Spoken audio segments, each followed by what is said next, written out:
Me encanta conocerlo, o por lo menos verlo. ¿Cómo está? Bien, muy, muy contento. Muchas gracias por recibirme. Nada, me encanta venir acá a Bogotá. ¿Esta es su cuánta vez? No sé, ya perdí la cuenta porque desde hace muchísimos años, yo creo que la primera vez que estuve acá en Bogotá fue con Bajo Fondo, como Claro. allá en el 2003. Claro. Esa fue la primera, pero luego fueron tantas que ya perdí la cuenta y es un lugar tan especial tan especial y nada, me encanta y siempre es una ciudad con una energía nada, que conecta mucho conmigo y nada. Y en el contexto del BIMI, aparte que es una maravilla, ¿no? Sí. ¿Qué momento bello, y ahora que lo menciona para haciendo reminiscencia, fue ese primer show de Bajo Fondo acá? Fue una cosa tan... Yo lo recuerdo como si fuera ayer, ¿sabes? Sí, yo creo que con Bajo Fondo, dentro de lo que fue eh, mi carrera artística, fue una cosa muy especial, porque fue un proyecto que lo empezamos pensando que era experimental, que era Sí. algo para un nicho, para eruditos, bueno, con esa intención de la búsqueda de la experimentación.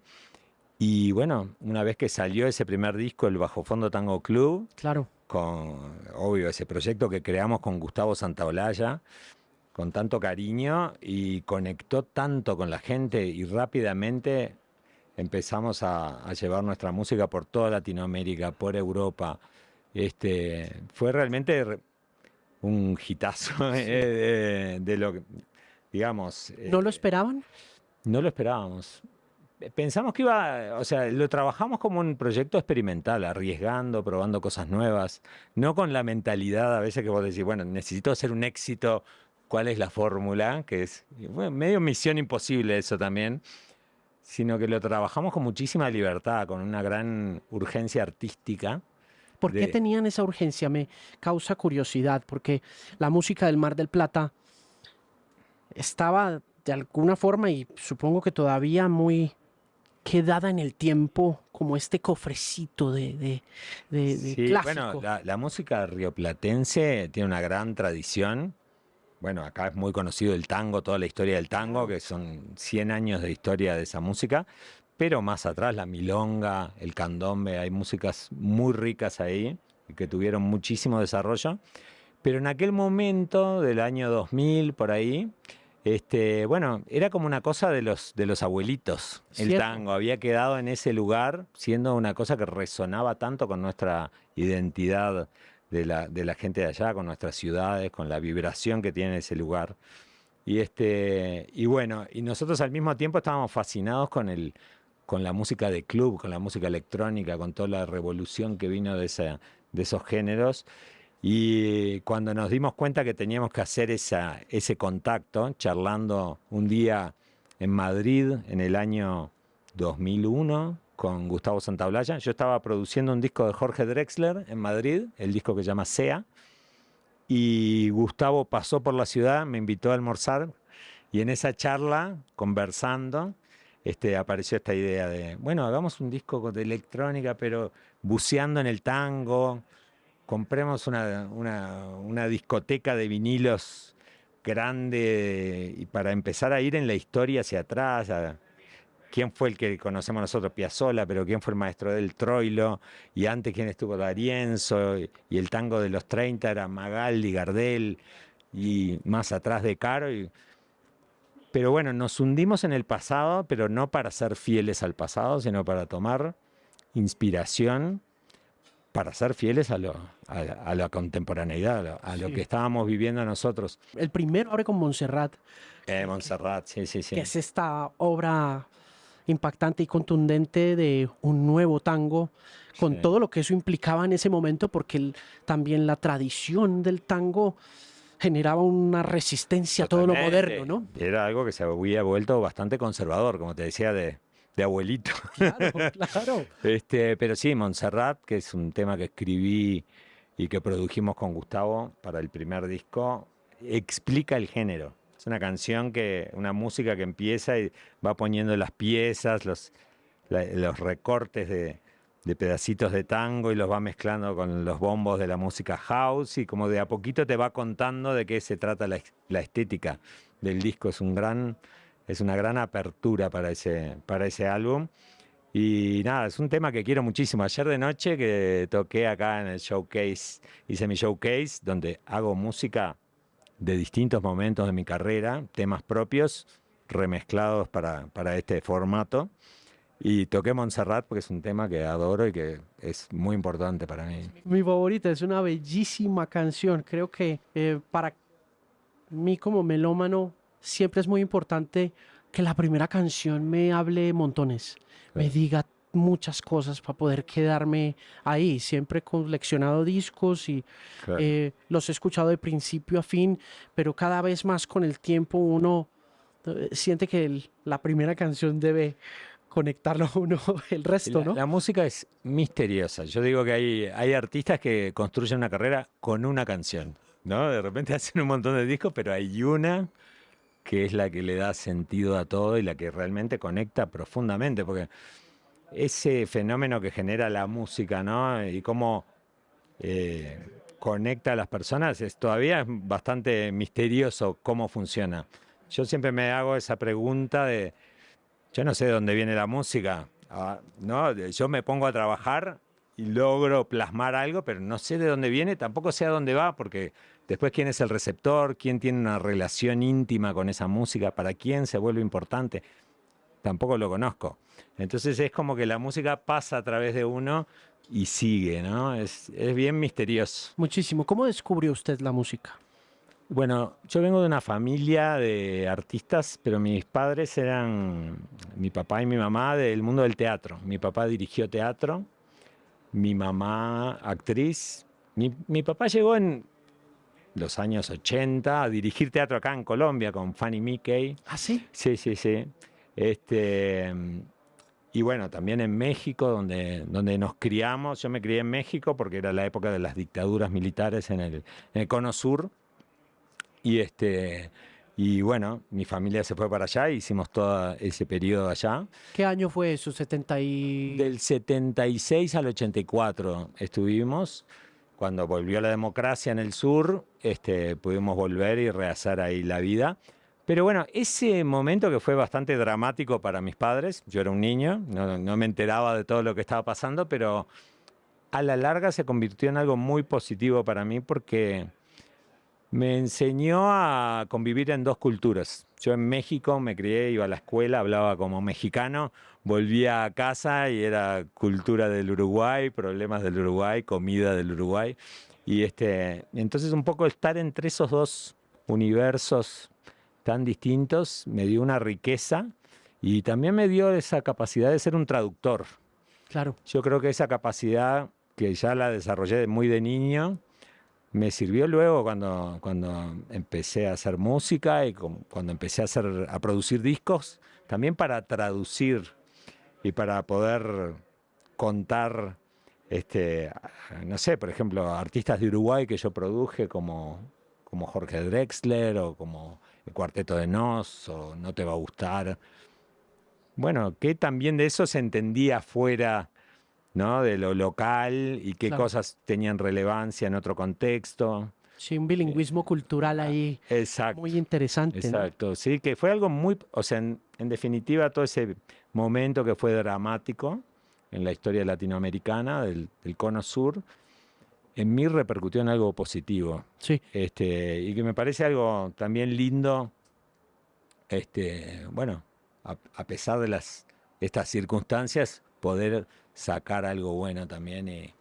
Es muy curioso que las circunstancias difíciles produzcan tanta riqueza cultural, Totalmente. ¿sabe? Que Sí, es, sí, es un fenómeno que ocurre, ¿no? Cuando hay crisis aparece música, aparece inspiración, aparece todo. Y a veces cuando está todo demasiado, quieto. todo bien y no es un aburrimiento total, ¿no? ¿Dónde siente usted que estamos con base en esa premisa y en esa reflexión. En este momento, Sí, bueno, yo creo que es un momento del mundo en general bastante complejo, sí, ¿no? Vivimos en un nivel de ansiedad y estrés y de aprender a manejar esta realidad que vivimos y cada uno gestionarla.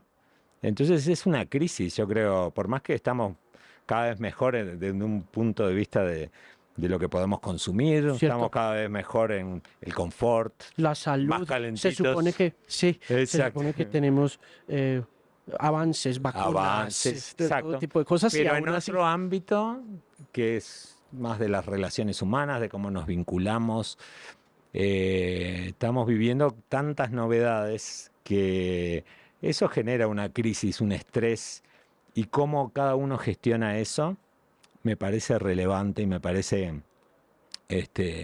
inspirador también. sí, Yo creo que ponele una de las canciones que he hecho para mi nuevo proyecto, que es un disco solo que estoy haciendo de Juan Campodónico, es una canción que se llama Freak, que la escribí con Martín Rivero, otro compositor muy querido, y que la canta Josian Log, y que también un cantante mexicano espectacular que quiero mucho y con el que estoy muy enganchado, trabajando también en su disco, produciéndole su disco.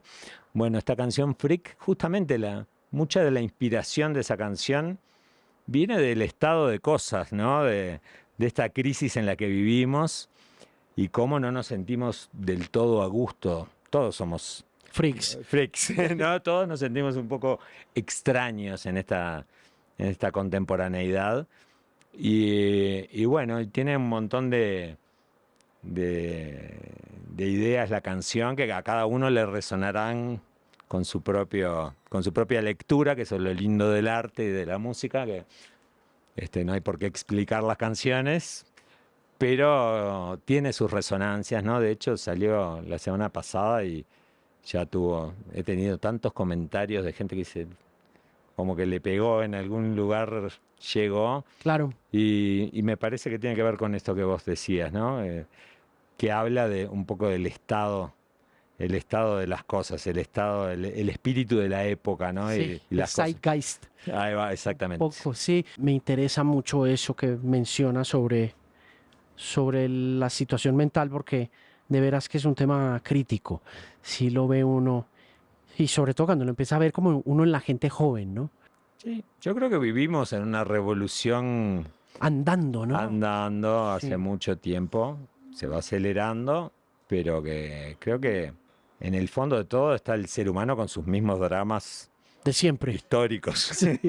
El amor, la muerte, está todo ahí, siempre están las mismas cosas resonando con un decorado distinto alrededor, ¿no? Es cierto. Muchas veces cuando se habla de la inteligencia artificial y viene un amigo y me dice, mirá, con esta inteligencia artificial hice estos dibujos maravillosos.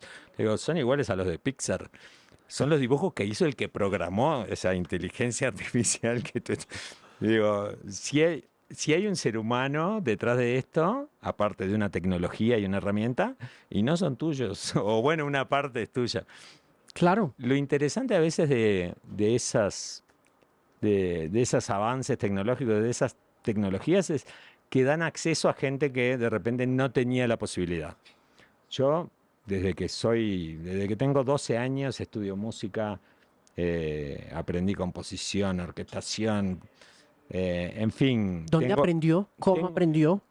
aprendí con varios maestros en el momento que llegó a mi nivel terciario. En la Universidad de Música en Uruguay no me conformó y me eduqué con maestros particulares. ¿No le gustó la universidad musicalmente hablando? No, porque estaba en un estadio muy conservador, como para trabajar más en música académica, clásica, así. Yo ya estaba en otro momento de lo que me interesaba aprender. Entonces me armé mi propio programa ubicando a los maestros adecuados y me formé de manera independiente. Bueno, me tomé el trabajo de hacerme mi formación.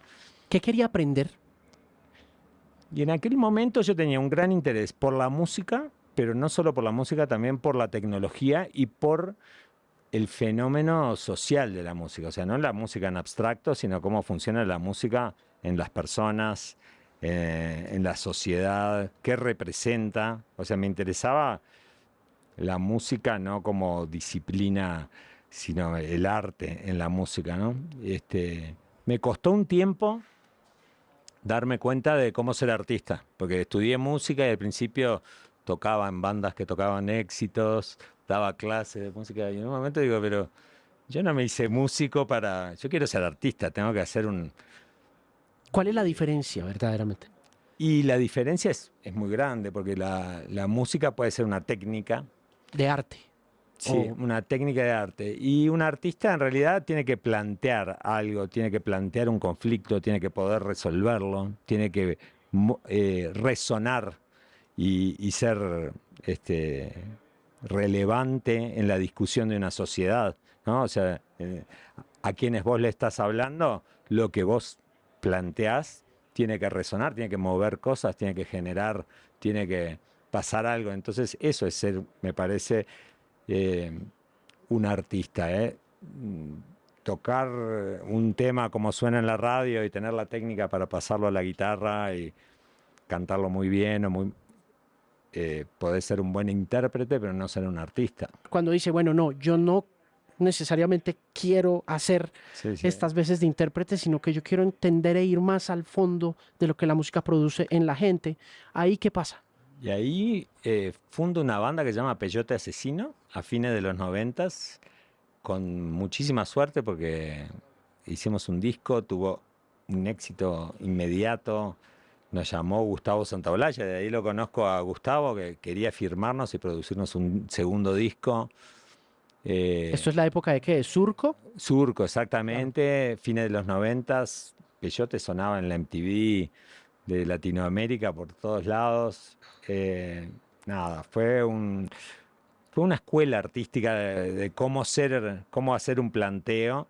Yo me acuerdo que aquello de que te decía el traductor y cómo ir de un territorio cultural a otro, eso lo tenía Peyote porque se inspiraba en el hip hop y todo lo que era tendencia en el mundo del norte, Claro. pero al mismo tiempo tenía muchas cosas de la música popular uruguaya, de la milonga, del tango, y entonces también traducir y gestionar ese conflicto entre ese choque cultural, eso era Peyote, ¿no? Bien. Y eso fue mi manera de ser un artista, también gestionando entre culturas, ¿no? Sí, usted decía hace un ratico que aún no sabe exactamente para qué sirve o cómo se hace, sino que simplemente se ejecuta y se produce la música como esta mágica circunstancia del espíritu humano. Eh, pero si mira hacia atrás en su carrera y se para un momentico a ver ya con ojos de sociólogo Mm. el impacto del peyote asesino, puede ubicar y decir, más allá de las fusiones que hicieron entre hip hop y músicas folclóricas, ¿por qué se hicieron tan grandes? No sé decirte. Creo que esa voz fue relevante en ese momento en nuestro país primero. El ambiente musical estaba bastante chato, no estaba pasando nada nuevo y eso, nosotros éramos los hijos del exilio y ya veníamos con esta influencia más del norte, llamó muchísimo la atención. Pero bueno, el peyote duró un tiempo, era muy intenso, todo, las personalidades, todo. Bueno, nos separamos y de ahí me quedó una gran inquietud por producir, después de haber trabajado con Santa Blaya, que fue muy inspirador para mí en aquel momento. Y bueno, ahí vino mi etapa de productor, de empezar como productor con tal suerte que produje mi primer disco como productor, es Frontera, el disco de Jorge Drexler, y luego con él hice 3 discos más, hice 4 discos con Jorge, produje, bueno, el primer disco de No Te Va a Gustar, que también fue por ahí mis primeros trabajos de producción, y al tiempito sucedió eso de encontrarme con Gustavo y crear Bajo Fondo, que fue realmente un proyecto propio, artístico, digamos, luego de Peyote, algo personal, y que también tuvo un impacto en mi vida muy, muy grande, ¿no? Todo lo que pudimos hacer y plantear con Bajo Fondo. Nada, ha sido un recorrido interesante. Después ya en el 2010 por ahí creé un grupo que llamó Campo. Sí, me acuerdo, claro. Sí, que tenía un tema muy conocido en aquel momento, la Marcha Tropical, que creo que hace poco estuvo en una película colombiana, me lo pidieron para una película de acá, y yo digo, mira, dándoles cumbia a los colombianos justamente, qué osadía, ¿no? Increíble, ¿no? Sí, Pero sabe que a pesar de lo osado hay una cosa que siempre discuto y converso con gente y es que me asombra el amor, el gusto y la curiosidad de los uruguayos, de los argentinos, de los mexicanos por la cumbia y no la curiosidad propia, como este fenómeno de pop gigante que ha sido la cumbia en Colombia y que de repente como que le soltamos la mano y aparecen curiosos como usted dice, ¿no? sí, sí, venga para acá. Y bueno, lo que pasa es que Colombia es una potencia musical, tiene mucha riqueza musical y es muy inspirador, ¿no? Ustedes le están proveyendo al mundo una cantidad de música impresionante y bueno, se tienen que hacer cargo de la influencia que generan y también de la devolución, ¿no? Porque cuando uno también trabaja con uno de esos géneros y viene acá y también es muy bien recibido, es bien interesante también bueno, lo tomé prestado, pero lo devolví distinto. Sí, Eso es bien lindo también. quiero que me cuente un par de cosas más sobre el proyecto Bajo Fondo. La primera es la colaboración de Gustavo Cerati Sí. y la segunda, el proyecto Superbiel que hizo Luciano Mm. y si usted participa en él, porque yo no recuerdo si usted estaba en los créditos de ese disco, Sí, yo soy productor de ese álbum. yo me volví muy fan Sí, de Superbiel. sí. Mi favorita de ese disco era Miles de Pasajeros. Claro, sí, sí, sí, sí. Era una Bueno, belleza de canción. ese disco de Superbiel casi es un segundo disco de Bajo Fondo Sí, basado en la personalidad de Luciano Superbiel. Pero sí, lo produjimos con Gustavo y fue un disco muy, muy cercano era Bajo Fondo, presenta Superbiel, era muy cercano a la idea original de Bajo Fondo, pero con la característica de Luciano, que es un músico finísimo, un pianista muy refinado. Y sí, yo creo que el orden es el Bajo Fondo Tango Club, es el primer disco que hacemos. sí, Luego sale el de Superbiel. Superbiel. Luego viene un disco de remixes. Sí, Y luego viene Mar Dulce, que fue el disco que tiene el tema El Mareo, con Gustavo. con Gustavo Cerati. Que nada, tuve la fortuna primero de escribir esa canción y de llevarla a Bajo Fondo, de producirla con todo el Dream Team de Bajo Fondo. Y que, bueno, buscando quién podía cantarlo y fuera adecuado surgió la posibilidad de grabarlo con Gustavo Cerati. Y que, bueno, cada vez, cuanto más tiempo pasa, más grande es esa figura y más grande es esa voz, ¿no? De él y que lo grabara y que le quedara tan bien ese tipo de canción. Aparte de un tipo de canción que él no era cultor de estas canciones tan melancólicas, ¿no? Que tiene un tono bastante poco melancólico, no diría triste porque es muy rítmica, Sí, pero sí un poquito melancólico, pero ese traje le quedó muy bien. a medida.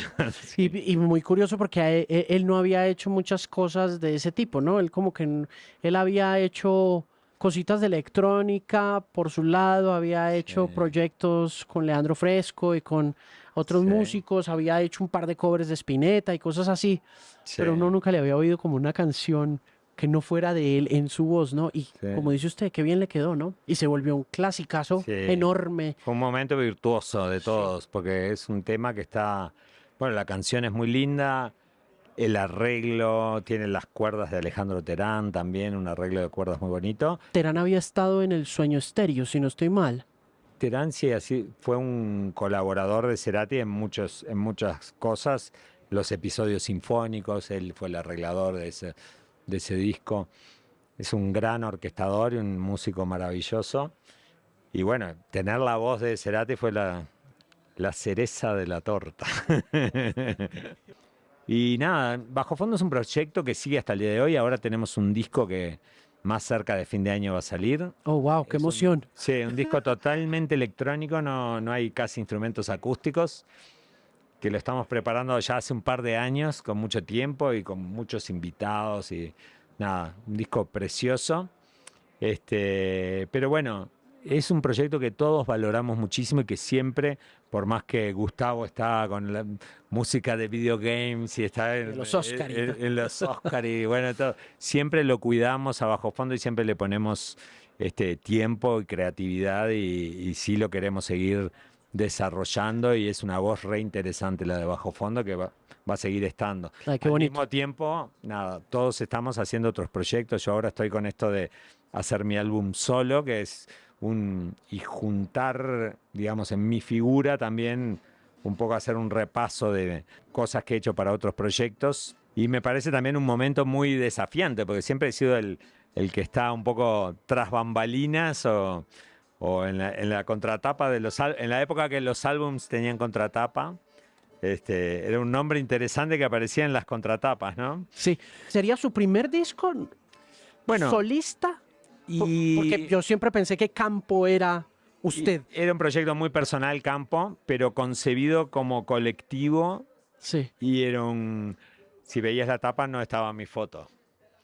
Era como que era más un concepto. sí. Entonces, por más que lo sentía muy personal, siempre lo vi como conceptual. Y en cambio ahora lo que quiero hacer es algo más íntimo, que tiene opiniones y maneras de ver las cosas que son muy personales y que quizás no las pueda compartir, no las pudiera compartir en un concepto más colectivo. Entonces Sí. me pareció una cosa linda de desarrollar, me pareció una página que no estaba escrita ¿Por qué se tardó tanto? porque estuve haciendo cosas que me gustaron mucho. Mucho.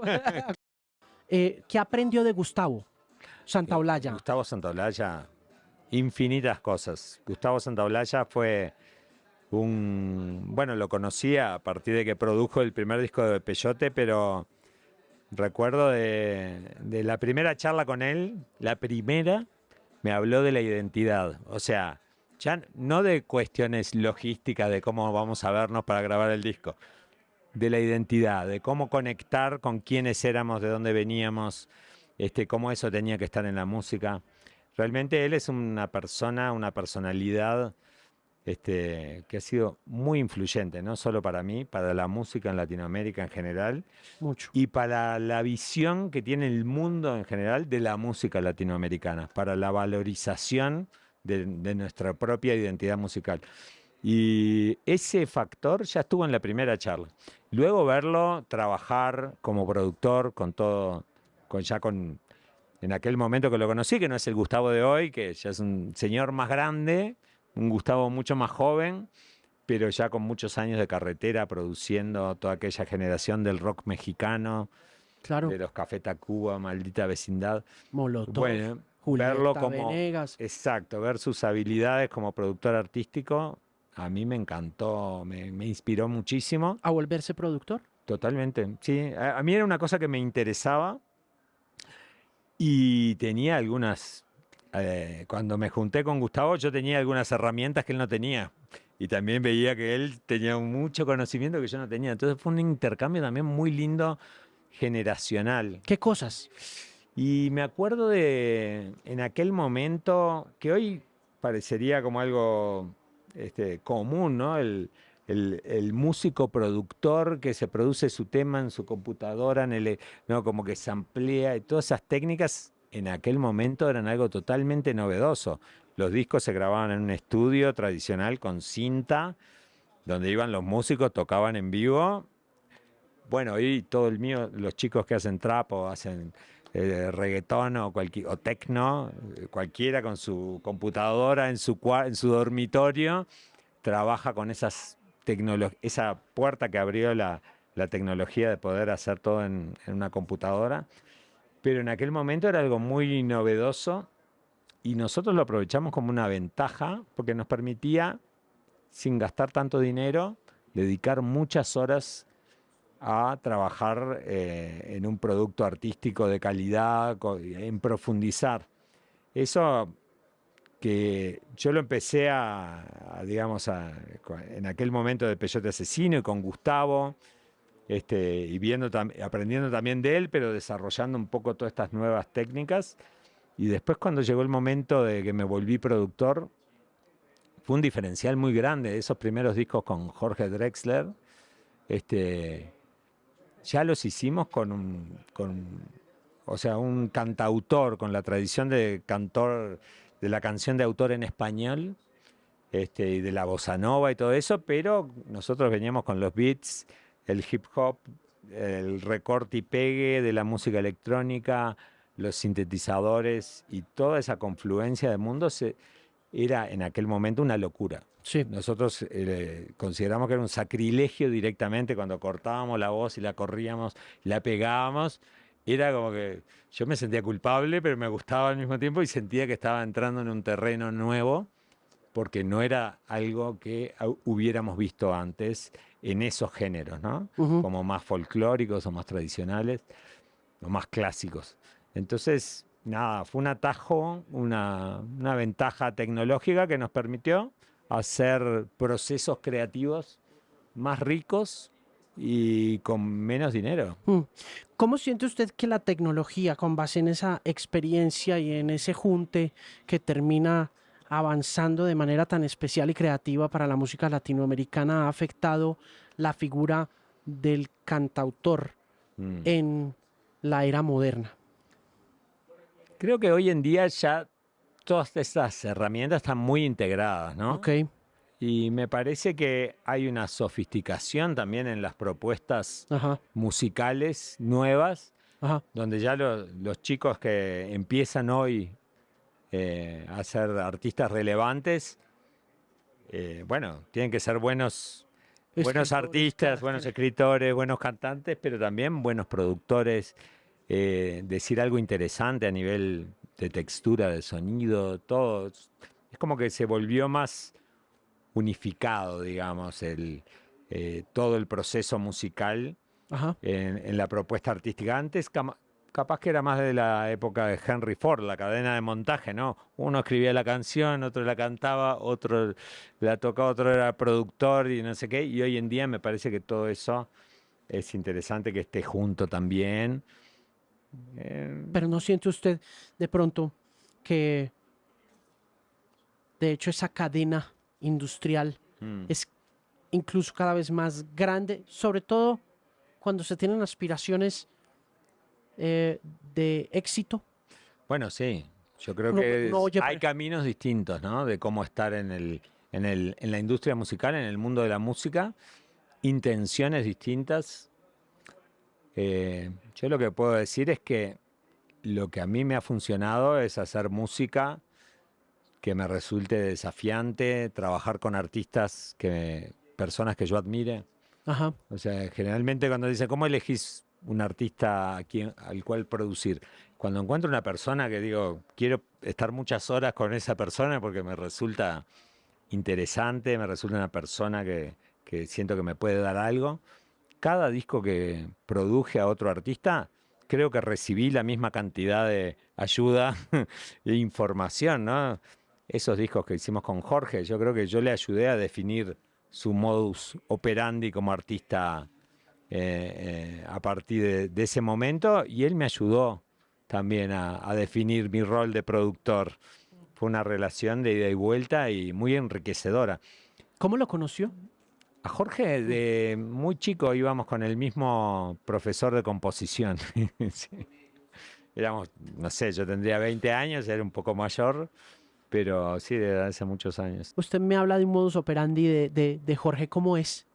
Y bueno, yo creo que hay algo bien interesante que él siempre tuvo, pero que nos creo que pudimos potenciar juntos, que es la búsqueda, la experimentación y el riesgo, ¿no? De ponerse al filo de las posibilidades y buscar y buscar y buscar y no quedarse no ir atrás, sino ir un poquito adelante. Y creo que él siempre con su propuesta, por un lado tiene una voz que parece que uno ha escuchado toda la vida, tiene una cosa muy clásica en una parte, y por otro Mucho. lado toma muchos riesgos y siempre está en ese modus de buscando algo nuevo y aprendiendo, y como que el proceso de hacerse es un proceso de aprender y de enriquecimiento. Y creo que eso desde aquel momento yo siento que quedó esa impronta y a mí también me pasó lo mismo. Y siento una gran influencia de haber trabajado con él tanto tiempo. Oiga, vamos cerrando, agradeciéndole muchísimo su tiempo de verdad y el enorme placer que es conocerlo en persona, preguntándole un poco sobre su obra personal, cuándo estará lista, cuándo tenemos el disco completo entre nosotros. Bueno, me propuse durante este año trabajar solo en este álbum Ok, y al mismo tiempo que fuera un proceso de ida y vuelta. O sea, cuando terminara una canción, sale. Cuando ok. termine la otra, sale. Y eso va a ocurrir durante el año. Y bueno, ahora salió Freak. Yo estoy enamorado del resultado. Trabajé y bueno, y mis compañeros, quienes me ayudaron, trabajamos muchísimo en esa canción. Hicimos una versión de estudio que es, el estilo musical es inclasificable porque tiene desde cha-cha-cha a post-punk dentro de la misma canción. Y al mismo tiempo hicimos una versión totalmente acústica de guitarra y voz para que también se viera la canción en su estado más básico, más puro. Y bueno, y ahora en breve se viene otra, pero no quiero adelantar nada todavía. Ok, Pero nada, también me gusta esto de empezar a tocar lo que hice ayer acá, y ahí en ese show hay cositas de campo, cositas de bajo fondo, remixes que he hecho, y todo como procesado ahí en vivo, toco guitarra, canto, meto sintetizadores. Es muy disfrutable para mí, es muy demandante, pero... Y bueno, también la gente que fue me parece que la pasó muy bien. ¿de qué habló en el panel?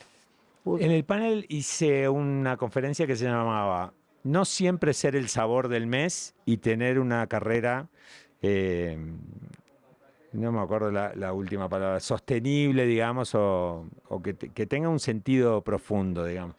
Y tiene que ver mucho con los temas que hablamos recién, ¿no? De no seguir la moda, hacer algo que conecte con la identidad propia, que conecte con quién es uno y con lo que tiene para decir y aportar, y cómo construir una carrera musical larga, cómo hacer un tema y que yo esos temas que produje, tanto de bajo fondo o de Drexler o de, no sé, tantos artistas con los que he trabajado y entras a Spotify y están ahí, son irrompibles, han perdurado y no fueron concebidos para ser el sabor del mes, nunca fueron el sabor del mes. En el momento que salieron eran temas que interesaron a los más atentos, a los más curiosos, pero quizás 15 años después son los temas que realmente llenan una arena. Nuevos clásicos. Nuevos clases, exacto. Pues, Fabuloso. Riesgo, innovación, disrupción, respeto por lo clásico, por el folclore, por el hip hop, por la electrónica, por el tango. Juan Campodónico, qué placer no, haber conversado con usted, de verdad. el mío, Muchísimas, el mío. muchísimas gracias. Gracias a ti, ¿eh? Es un placer. Nos vemos la próxima. Nos vemos pronto.